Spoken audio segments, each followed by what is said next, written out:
Hello, everyone, and welcome to another episode of Selling Greenville, your favorite real estate podcast here in lovely Greenville, South Carolina.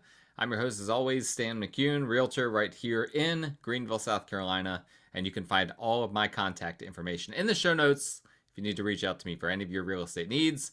And just a reminder, as always, please like, rate, review, subscribe, all of those good things with regard to the show. Make sure you don't miss any future episodes, and please, if you need a realtor in Greenville, like, this is the most important thing, guys. If you need a realtor in Greenville or even outside of Greenville, because I got a relocations department, please contact me. I'm your guy. I don't make money from the podcast. I mean, just a little bit from our sponsor, Piper Insurance Group, who I will get to in a second. But I don't make a whole lot of money from this podcast. I make money from you guys, the listeners, deciding to use me as your real estate agent. And so that's what keeps me going for now. Over 4 years of providing this content, so please do that, and please make sure, as I've already said, subscribe, rate, review, so you don't miss future episodes. Okay, it is time again for us to revisit the topic of changes that are coming into the industry. Actually, the changes are upon us. I'm recording this on August 12th. Today is the official day of major changes for the state of South Carolina. Now, these changes did not have to be done until August 17th, but in South Carolina, we're a little bit ahead of the curve. We got these changes done earlier. What changes am I talking about? The changes I'm talking about are that the National Association of Realtors had to settle a bunch of lawsuits. There were all sorts of lawsuits over a range of issues, all kind of related to realtor commissions. And the lawsuits essentially claimed that the entire real estate industry, under the oversight of the National Association of Realtors, was committing antitrust violations by price fixing when it came to commissions. That commissions were always the same amount across the board, that somehow there was this big conspiracy. None of that is true. Nonetheless, a jury that was very hand-selected by the prosecution, and that I could get into a lot of details about the jury selection. It was basically done in such a way that the National Association of Realtors simply was not going to win.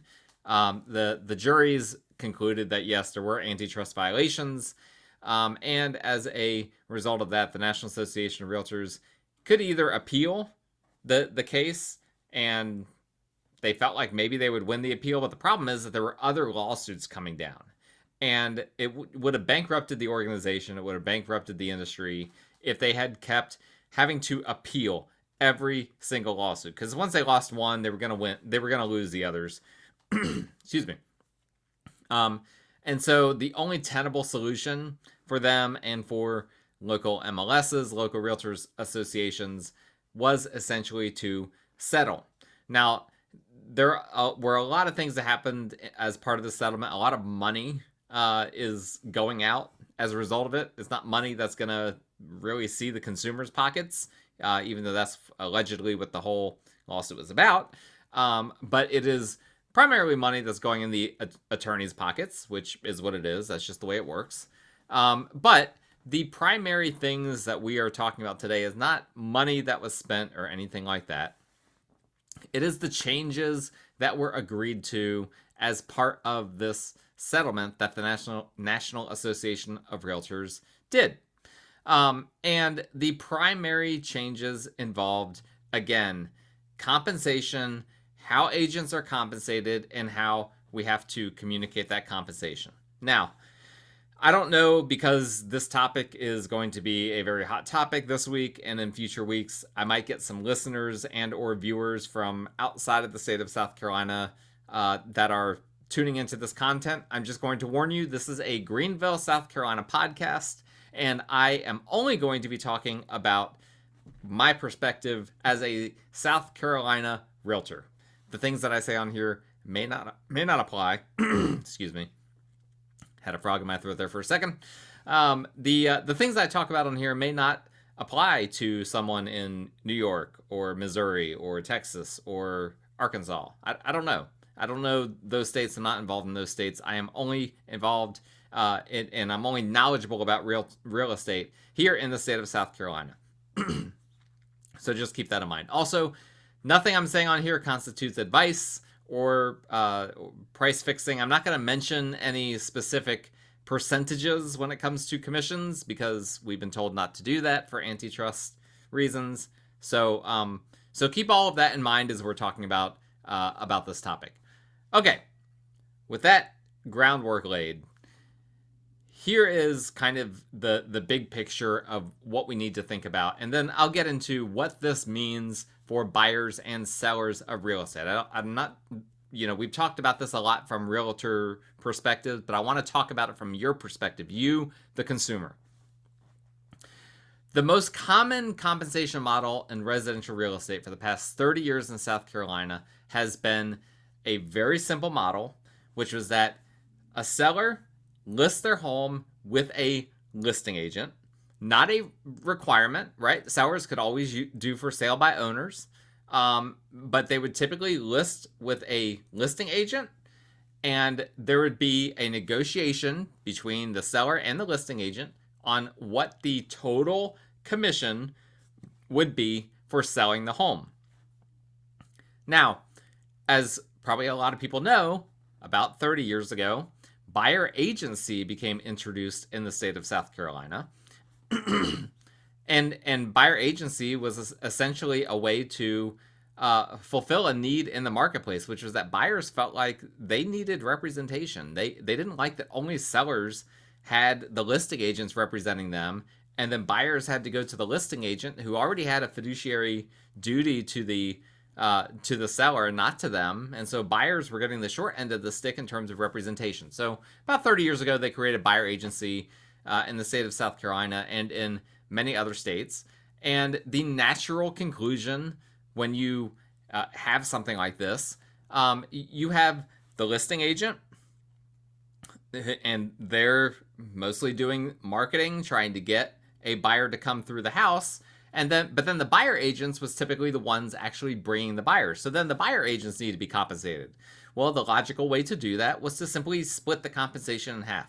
And even though the listing agent got all the compensation, slide over here a little bit, even though the listing agent got all the compensation in theory, they would end up creating a compensation agreement with buyer agents whereby they would split their commission with the buyer's agent, which only made sense, right? Because the buyer agent was the one that actually brought the buyer. The listing agent helped the buyer to find the house. So it's kind of a match made in heaven, right? The listing agent's not going to take all the commission. The buyer's agent doesn't need to pay an additional commission because all of this has already kind of been handled in a variety of ways. The commission has already been set, and so it can just be split between the two parties. And so let's just simplify this, right? Let's say, and again, I'm not going to talk percentages. I probably shouldn't even talk dollar figures, but I don't know. I don't see a harm in that. Excuse me. And just to be clear, there's a lot of compensation models out there for listing agents. There are some listing agents that only charge a flat fee, some that charge a percentage, combination of the two. So just know that there's not one size fits all when it comes to realtor compensation. There's a lot of models out there. But most people think about the percent model, but we can't talk about that. So I'm just going to talk about the flat fee idea, right? Let's say that you had a listing where the seller was paying a $20,000 commission to the listing agent at closing once the house sells, but the listing agent didn't find the buyer. A buyer's agent brought the buyer. Usually what would happen then is that half that commission, half that $20,000 would be split, $10,000 to the listing agent, $10,000 to the buyer's agent. Now, a lot of people think about it as like, well, the seller is paying for the buyer's agent. Well, that's not really accurate. What's actually happening is the seller is paying that amount to the listing agent, and the listing agent is simply sharing part of their commission with the buyer's agent, which is, again, is fair because the buyer's agent actually brought a buyer. So I think that's an important distinction. Now, there's an additional layer to this, though, and that is that the compensation that is offered by the listing brokerage, okay? And by the way, there's a lot of complexity. Let me try to simplify something here. You've got listing brokerages, you've got listing agents, okay? I'm going to be using both terms, brokerages and buyer agents. I'm going to be using all of these terms at different times. What does it mean? The brokerage is the company. A real estate agent, me as a real estate agent in South Carolina, I have to be with a brokerage, okay? Now, can I own my own brokerage? Yes, in theory, but there are a lot of reasons why I don't want to do that. And so I work for a brokerage, specifically, it's a long name, Berkshire Hathaway Home Services, C. Dan Joyner Realtors, Midtown. And so there's the brokerage, and then I am an agent of that brokerage. So if you're a buyer or a seller and you want to become my client, you're a seller, you want me to help you list and sell your home. You're a buyer, you want me to help you find and purchase a home. You have to become a client of my company with me as an agent of that company. That's a common misconception. My clients, they are my clients, but they're a client of my company. And actually, if I were to leave C. Dan Joyner Realtors, the shorthand, we don't always just say the Berkshire Hathaway version of it. If I were to leave C. Dan Joyner Realtors and I had a bunch of buyer and seller clients at the time that I left, I would actually have to get permission from the company to release those clients to basically the new company that I'm working for. And they're not necessarily obligated to do that. Now, good companies do that.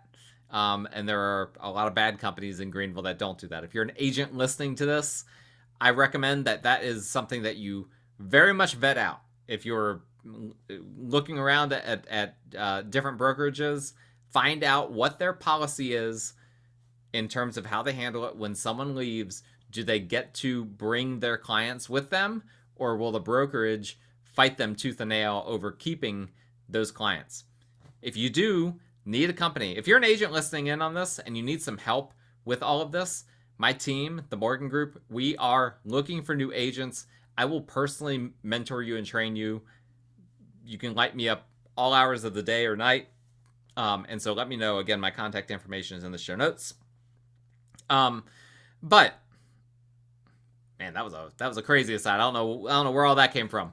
Long story short, we have buyer's agents who are working for their brokerage, and buyer agents have to have an agreement in the state of South Carolina with their buyer clients. And now, after this week, this is one thing that's being rolled out nationwide, is that all over the country, buyer's agents are going to have written agreements with their buyer clients. That hasn't been the case in most states in the U.S. until this year.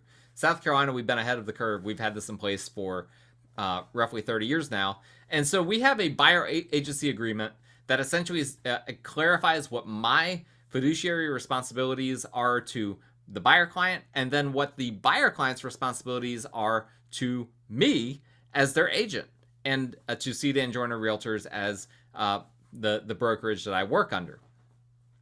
And part of all of that is the compensation side of things. So the buyer agency agreement actually states that the buyer is responsible to compensate their agent. How much? Well, that's the part that's negotiable, right? Now, the thing is that buyer agents like myself, I have plenty of clients. I can set my fee, and if people don't want to pay it, they can go to someone cheaper that's not going to offer them the kind of service that I offer them. And that is totally fine.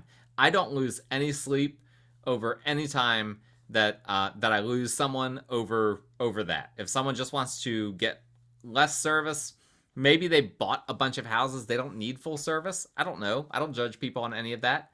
I don't lose sleep over that. The times that I lose sleep are when people say they don't want to be my client over something else because they feel like they might get better service from another agent. That's when I lose sleep. Doesn't happen often. But maybe I have a bad day when I'm giving a presentation. I don't give my best presentation, and that happens. Who knows? But the buyer agent form has a variety of fields in it that can be filled in, again, negotiable, that outline what sort of compensation that the buyer's agent is going to receive as part of the transaction. be a percent, it could be a flat fee, there could be retainer fees, there could be service fees. There's all sorts of different things that can be in there. But the point of me saying this is that buyers have been used to, in their mind, the sellers paying for buyer agents, right? Even though I've already said the seller is only indirectly doing that, it's really the listing agent that is compensating the buyer's agent, but the listing agent is doing it with the seller's money, so it does make sense why people just kind of jump to the conclusion that the sellers are doing it. But for a while, right, until probably 2018, it was pretty commonplace that buyer agents almost never received money directly from their buyer clients. Well, that started to shift as home prices got more expensive, and as the market became more and more of a seller's market, became easier to sell homes. Listing agents started to essentially have to reduce commissions that they were making, because again, it's all negotiable. And when it's a seller's market, sellers have the power, right? And so sellers they have more negotiating ability, and so they were able to drive down commissions gradually over the course of the years. And so what happened is that the past few years, there's been a lot more buyers that have had to actually pay their buyer's agent, because let's say that they agreed to pay their buyer agent $5,000, but the listing agent, the listing brokerage, is only offering $3,000 as part of, if you close with them, then the buyer at that point has to make up the difference, the extra $2,000.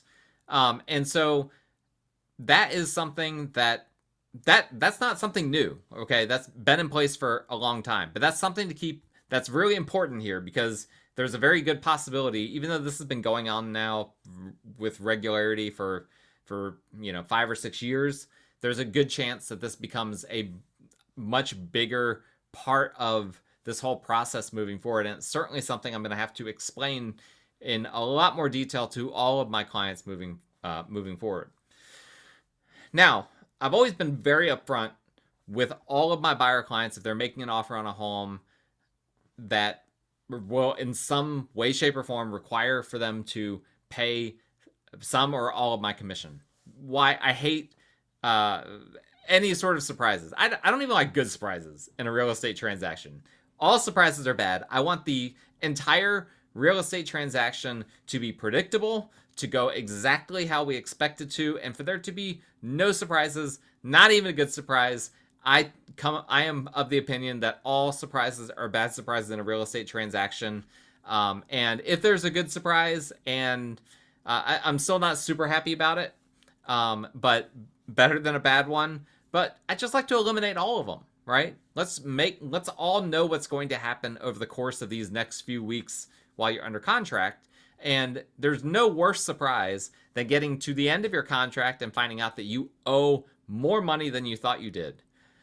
Oh, and not only that, but you owe more money than you thought you did to me. That is not a surprise that I want to spring on anyone. So if ever there is a transaction or a potential transaction where my client would have to compensate me without knowing it, I'd always make sure before we ever submit an offer, in some cases, before we even look at a home, let my client know, just FYI, here is what you agreed to compensate me. Here is what you're getting, what you're paying for my service. And here is what the listing agent is offering. It doesn't make the full amount. So if we make an offer on this home, I will try to get the seller to make up the difference. Okay, we can ask for them to pay for concessions, which some people call seller paying for buyer closing costs. There are other forms of concessions than that, but we can try to get them to pay for concessions to make up the difference. But if they won't do that, then you're going to end up paying this extra amount at closing. Here's the exact amount. So I always make sure that people know that right off the bat. And for the most part, outside of like that really crazy seller's market from 2021 through 2022, very few of my buyer clients, except for my investor clients, for a variety of reasons, we'll talk about that another day. Investor clients tend to look at unique properties, sometimes off-market things, And sometimes they have to pay for my entire commission because we might not be looking at things on MLS. But the vast majority of the time, for just my standard retail home buyers and home sellers, if we're looking at a home where the seller and the listing agent, they're not paying enough to cover my entire commission, almost all the time I was able to negotiate once we made the offer, right? Because that's when you have all the leverage, is when you're making the offer, able to negotiate for the seller to go ahead and pay up that little bit extra difference so that my client didn't have to do that. And again, there was a short period of time from 21 through 22 where we couldn't do that. It was just too crazy. Sellers had all the leverage, but it's come back, and now it's becoming more common again for sellers to have to do that. So everything I've said so far is what's been true in the past, and all of that remains true moving forward, at least within the framework that we're currently familiar with from the National Association of Realtors, from the South Carolina Association, and from the Greater Greenville Association. So what is changing? All right, now we get to the good stuff. First off, buyer agents can no longer show homes to customers or clients. A customer is an unrepresented buyer. A client is a represented buyer represented by a realtor. Buyer agents can no longer show homes to any parties without a written agreement between the buyer and the buyer's agent in place. Now, currently in Greenville, where I'm located, the only paperwork that I have to cover this is the exclusive right to buy buyer agency agreement, which in South Carolina is the contract that specifies that I am working with you, and that I have a fiduciary duty to you as my buyer client, and you are only working with me. You are not contacting other agents, other realtors. You are only working with me, and you will compensate me if we have a closing, or if you have a closing on any house, for sale by owner, on MLS, not on MLS, whatever the case may be. If you have any closing during the period of time of that buyer agency agreement, you will compensate me unless I'm able to get compensation out of the transaction through the seller, through the listing brokerage, etc., etc.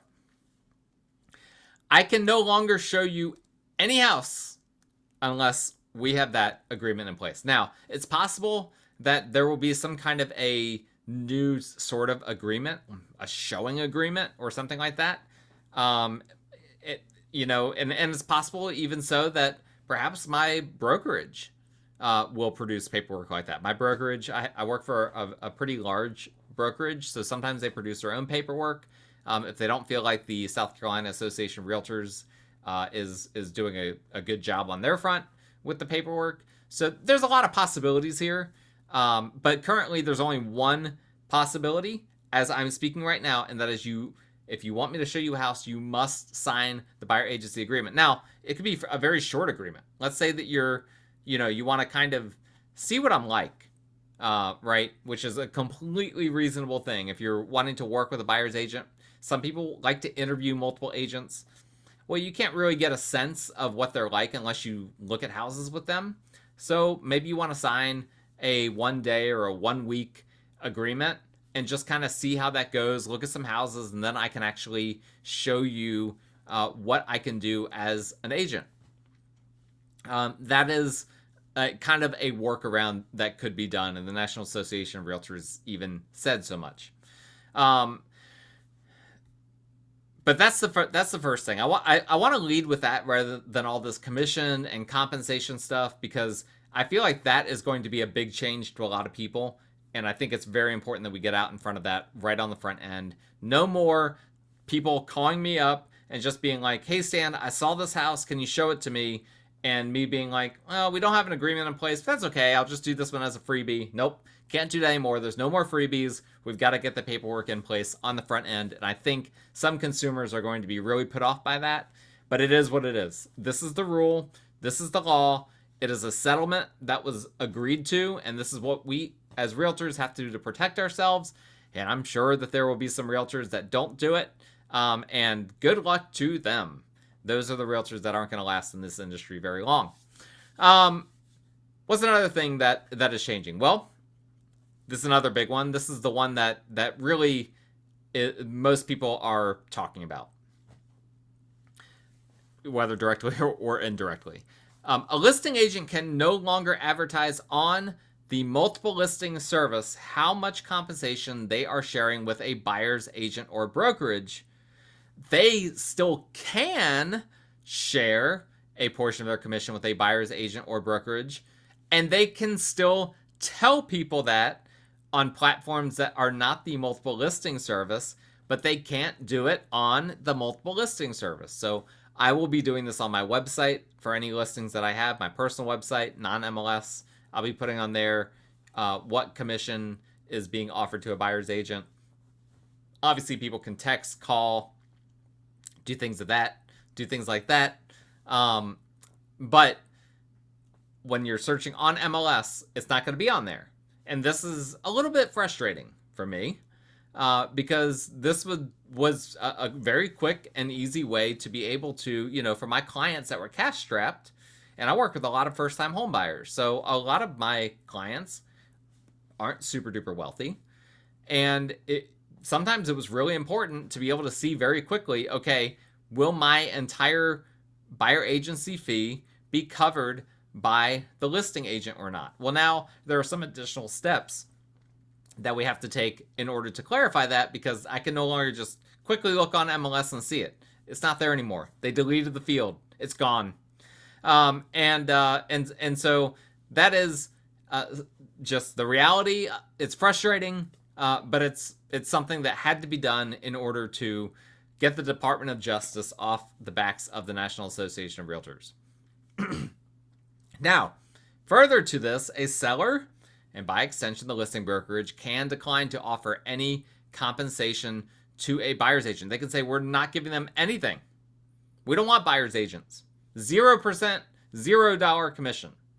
And if that's the case, then the entire compensation for the buyer's agent becomes negotiable when an offer is made, right? Just because they say we're not going to do it doesn't mean they're not going to do it, right? Trust me, I have this all the time. Listing agents will be like, yeah, my client's not going to pay for closing costs. Well, let me make you an offer and see what they say. And then you make an offer and turns out they are willing to pay for closing costs in order to get their house under contract. Same thing with these realtor compensation things. If a listing says or doesn't say that they're offering any sort of compensation, obviously they're not going to say we're not offering it, because also that would be an antitrust violation too. But if they're thinking we're not going to offer it, we're not going to advertise anywhere that we're offering a commission, and if an agent calls and asks, are we offering a commission, we're just going to say no, you can still make an offer and ask for them to pay for it. Like, there's nothing preventing you from doing that, and a listing agent is required by law to present every single offer that they get. So they have to present the offer. Now, a little tip, and this is going to be a whole nother thing, okay? Really, buyer agents should not be even showing houses unless there is already that compensation agreement in place. That is a whole thing, and this is, I don't know if compensation agreements, this is the part of it that I'm not sure how it's all going to shake out. But generally speaking, if I have a buyer client that can't afford me without getting some help from the seller or listing agent, I am going to recommend to them, we should not show any houses unless we already have unless I'm able to get a compensation agreement in place for this home, because otherwise you're going to look at it and then realize that you can't afford it. And that's a terrible situation for everyone. Listen, I can't work for free, obviously. I think every reasonable person gets that. But I also hate for my compensation to get in the way of someone else getting a house. But again, unfortunately, this is the world that we live in now. And some people I've already heard some people say, well, we don't have to pay buyer's agents anymore. Yeah, we'll come back to that in a second. But technically, you are true. Technically it's true that sellers, listing brokerages do not have to offer any sort of compensation to a buyer's agent. And if a compensation agreement was not done in advance of going under contract, then there is a very good possibility that the buyer's agent and the buyer are going to have a major problem mid-transaction when they realize that the buyer's agent is going to have to pay the full, the buyer's going to have to pay the full buyer agent commission that they agreed to in the exclusive right to buy agreement that they had each signed earlier. However, let me say this as well, because I just said that some listing agents and some sellers might be not offering compensation to buyer's agents anymore. Individual brokerages can still require their listing agents and seller clients to offer certain compensation amounts. Just because the National Association of Realtors wants us to tell sellers that they don't have to compensate a buyer agent, that doesn't mean that they can force my company to not do that. Does that make sense? My company still has policies, and every single, whether you go to a Keller Williams or a Coldwell Banker or an EXP Real Estate or a Remax or an Allen Tate or Real Broker or whoever, then there's all sorts of boutique companies as well. You go with any of these and they all have policies and procedures, and they all have, the good ones at least, have policies when it comes to commissions. And they can still specify for listings or for buyer clients, this is what our agents are expected to be compensated in terms of their commissions. And so that's something very important to keep in mind. I cannot give a 0% buyer agent or a $0 buyer agent amount on a listing. Why? Because my company doesn't allow it. It's a bad idea. And again, I'm going to get to that in a second, but we want to actually sell the listings that we get. And we want to sell them for top dollar. And we believe that the only way to do that is to actually pay a buyer's agent and to make sure that the full market is accessible and able to see the property that is for sale.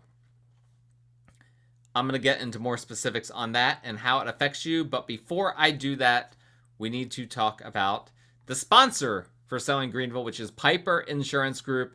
Great company. I use them for my own home and auto insurance. They also do umbrella insurance as well. And I highly recommend them to you guys if you need home, auto, or umbrella insurance in South Carolina, North Carolina, or Georgia. They are the ones you need to contact. They're an independent insurance agency, so they can quote with multiple different companies and give you the best price that comes back, rather than just being, a Travelers company or a State Farm company or a Geico. They can quote a bunch of different companies and come back with the best rate possible for you. And if you're an investor, good news, they can help you with investment properties as well, flips, rentals, ground up new construction, all of that, commercial properties as well. So please reach out to Piper Insurance today. Ask them for a free quote. Their contact information is in the show notes if you need home, auto, or umbrella insurance in any of those states that I mentioned before. All right. How does all this commissions and whatnot stuff, the settlement stuff, affect you? Okay. Let's go through this real quick here. First off, if you're an active buyer client with me or with any other realtor in South Carolina, you're going to need to redo your buyer agency paperwork, because now we have all new paperwork for all of these changes. It's the reality of the situation. The old paperwork is gone, the new has come, and now we have to redo paperwork. So that's something that I will be sending to, probably by the time this goes out, I will already have sent it to all of my buyer clients. And so that's just something to keep in mind. I'm not changing the terms of these agreements. I'm not sliding anything shiesty into there. It's just that we need the updated forms to be used for all of our clients. So that's going to happen. Secondly, buyers can still assume that most of the time, I think, at least part of their commission for their buyer's agent will be covered by the listing brokerage. But I do think that there will still be a major adjustment period in terms of figuring out how much listing brokerages are offering to buyer's agents and what paperwork is needed or what process is needed to confirm that commission amount. So there's going to be a lot of learning curves ahead here. I mean, it's going to be crazy. I'm not looking forward to This transition is not going to be easy. I think it'll be good in the long run, but it's going to be a difficult transition. We're not exactly sure when the dust settles what it will all mean, but it's something that buyers are going to have to be patient as they deal with this, because it's going to be a new system, and there are going to be some sellers that are going to be like, well, heck, I'm not gonna offer anything, or I'm gonna offer I'm gonna offer $500. A buyer's agent doesn't do more than $500 worth of work. Yeah, a buyer's agent that doesn't do it full time, right? How many people want a buyer's agent that's not a full-time agent and has never been a full-time agent in their life? They don't know what they're doing. Like, let's just be honest. Let's be honest. They don't know what they're doing. Only the full-time agents know what they're doing. I talked to both of them. You can tell right away. It's very easy to tell if someone's a part-time agent because I have to end up educating them on things. I'm sorry for that little rant there, but these people that want to cut out buyer agent commissions, what they're really saying is they don't want there to be any full-time buyer agents, and that doesn't help anyone. If buyer agents are going to be here, they need to be full-time, in my opinion. That's a whole aside, but thinking big picture on it, I just wanted to mention that. Let me also say this. With regard to lenders, we have an interesting thing that is going to happen here. Again, a learning curve, a period of filling things out, where I don't know exactly how lenders are going to handle this, but let's say that let's say that my buyer client doesn't want to or can't pay me for my entire buyer agent commission. They want the seller or listing brokerage to cover all or some of that. There are, in the state of South Carolina, essentially two simple ways that I can do that. One is we have an actual compensation agreement that specifies who's paying to whom and how much and under what conditions. Great form, very simple. We're going to be using it a lot in the upcoming months. The other way to do it is to just basically have the buyer pay the commission, but have the seller reimburse the buyer in the form of concessions. Okay, this is what we talked about before. When the seller is paying for a part of the buyer's closing costs, that is a form of a seller concession. Okay, now here's where things get tricky. Lenders that are in, hold on, let me back up for a second. Lenders that are providing loans, got my tongue tied there for a second. It's been a long day. I'm recording this at 7:40 p.m. I'm ready to go to bed. Lenders that are providing various loan products have limits on how much seller concessions can be. Typically, it's between 3 to 9% of the purchase price. And it depends on a lot of factors, whether it's 3% or whether it's 4 or 6% or 9% or whatever the case may be. But you cannot give more concessions. If you're selling a house to a buyer, you can't give more concessions than what that buyer is allowed to get within the framework of that loan. So what happens if the buyer is allowed to get, say, 6% of seller concessions? Let's say the buyer, they can't pay their closing costs. They need to do a rate buy down and all sorts of other things. So they need to get an entire 6% of their purchase price back from the seller in the form of a concession. What happens if I also, as a buyer's agent, need to be compensated without that money? Because you can do it that the buyer pays for the commission and then is paid for it back in the form of that concession. But what if the buyer can't even do that? What if they need the concession and also need for their buyer agent to be fully compensated as well? Well, that compensation agreement is different than the concession, but will every lender see it that way? And will Fannie Mae and Freddie Mac at the end of the day see it that way as well? Well, my understanding so far is Fannie has not made a determination on this, and they're kind of waiting and seeing. And my understanding from lenders I've spoken to is that some lenders have already decided Fannie hasn't done anything, and so we are going to accept both concessions and compensation agreements as separate things. And so you could completely max out the concession max for your loan and also have, your buyer agent being compensated by who knows how much, whatever you've negotiated that to be. On the flip side, I think that there are going to be other lenders with stricter standards that are concerned that Fannie may change some things and that they are going to say, you know what, if whatever your, if you have a compensation agreement that is a part of this transaction, that counts as a seller concession. In other words, if I as an agent am being compensated $10,000, then that $10,000 will go against the concession amounts. Let's say the concession amount was, up to $20,000, depending on the, the purchase price and the concession max and all of that. Now, if you can't pay for your buyer agent and the buyer agent commission is half of that, now you've just reduced the amount that you can ask for in terms of closing costs and concessions from the seller. So this is going to be a new layer that we need to verify with lenders. Listing agents, sellers are going to have to call up those lenders if they get an offer that is asking for both concessions and compensation. They're going to have to call up lenders to make sure that the lender is willing to do that the lender's guidelines allow them to do that. Buyers who can't pay for all of their closing costs and also can't pay for their buyer agent commissions need to make sure that they're with a lender that's okay with a seller paying for all the closing costs and all of the commissions as well. And so these are things that are really, really important details that we need to start thinking about now. Because, again, super duper important.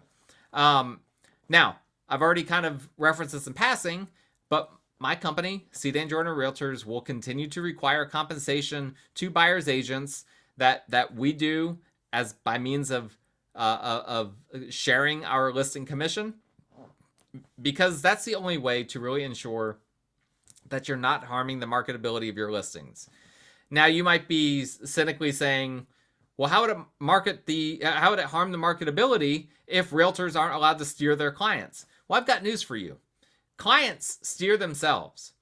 And the reality is that, again, if you are a buyer and you can't afford to pay your buyer's agent, but you need a buyer's agent, you can't afford to not have one, then you're only looking at homes that can and will pay for your buyer agent for you. So you are just going to not look at all the homes that are neglecting to compensate a buyer agent. Well, guess what? The vast majority of buyers in this historically unaffordable market cannot pay for their buyer's agent. That is the reality of the situation. You know who's sitting on all the money? It's the sellers. All these people that bought their homes in 21 and 2020 have a nice 2% mortgage rate. They've got so much equity. They got 50 or 60% equity over what they bought the house for. They have tons of money. The reality is, guys, I hate to say it, but if there's going to be buyer's agents, it's going to be subsidized in some way by sellers. And if you're a seller and you're in denial about that, I'm sorry. You can absolutely choose to say, I am not going to compensate a buyer's agent. But what you're going to do is you're going to eliminate 60% of the buyers in the market from being able to make an offer on your home. Do you want to do that? Do you want to only look at 40% of the market? That is a terrible strategy. That is a terrible way to approach economics. And I don't think it's a good way to sell a house. Because at the end of the day, yeah, maybe you saved a few $1,000s on a commission, but how much did you lose by not having the full market looking at your house? I would argue, there's no data for this, because again, we don't exactly know how this is all going to play out, but I would argue that probably in most instances, those homes will end up selling for less net than what they would have net, even including commissions, if the entire buyer agent commission had been paid by the seller. And most intelligent real estate investors and people like that don't have skin in the game from a realtor standpoint, but understand how basic economics work, most of them agree fully with me. And there's a reason why when I flip houses, I am willing to compensate buyer's agents handsomely, because I see their value and I don't want to, eliminate potential buyer clients or potential buyers for my houses and for my listings, because they can't afford their agent and they're just not going to look at it. I don't want to do that. That's a really bad strategy, and I highly, highly don't recommend it. That said, if you are a seller or a potential seller, you absolutely have the option to list your home or your property, whatever, with a firm that does not require buyer agent compensation. Like I said, my firm does already, but there are going to be plenty of firms that don't. There are already firms that don't. And so you will absolutely end up paying a lower commission amount. But remember what I've already said, and remember this as well. When looking at comps to determine the home value, I highly recommend that you note whether or not a listing has paid an entire buyer agency agreement or not. Now, you might not have a way to check that, but you need to, even if you can't check it, you need to keep in the back of your mind that most likely listings for the past year paid for at least part, if not all, of the buyer agent commission.